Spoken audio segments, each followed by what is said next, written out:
bringing Israel to the world. This is IBN News. With News of Israel, I'm Susan Michaels. The new Right Party, headed by Naftali Bennett and Ayelet Shaked, appears to have missed the electoral threshold, and the party is demanding a recount.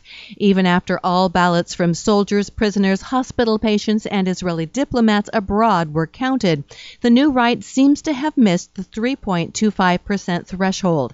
In a statement, the election's ruling body said, in light of the race being so tight and the significance of every single vote, and in order to preserve purity of elections, the Central Elections Committee is examining the process of tallying the votes. Shaked said, "We remain optimistic. The earlier reports were good, so we have to wait for the final decision." Israeli Arabs have shown an attitude of total indifference in this year's election, which has resulted in a reduction in Arab representation in the next Knesset by about half. At this point, Hadash Ta'al just passed the electoral threshold with 5 Knesset seats, while the other joint Arab list party, Ra'am Balad, didn't make the threshold at all. One possible explanation for the low turnout is a complaint that Likud activists had secretly installed over 1,000 hidden cameras at a number of polling stations in Arab communities.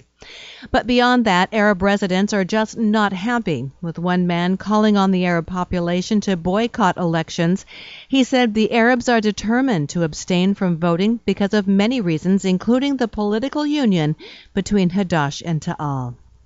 Contents of the Trump administration's Middle East peace plan are being kept quiet, despite the fact that the White House normally leaks information, with drafts of executive orders as well as confidential conversations finding their way into the headlines. Aides say the peace deal, authored by President Donald Trump's advisors Jared Kushner and Jason Greenblatt, is expected to be released once Prime Minister Benjamin Netanyahu forms a government coalition, and officials say that the plan will call for compromises on both sides. And Bereshit, the unmanned robotic lander, which was set Thursday to make Israel the 4th nation to achieve a lunar landing, had engine failure and crashed into the moon's surface. The Prime Minister's comment, "If at first you don't succeed, you try again." I'm Susan Michaels. IBN, Israel Broadcast Network.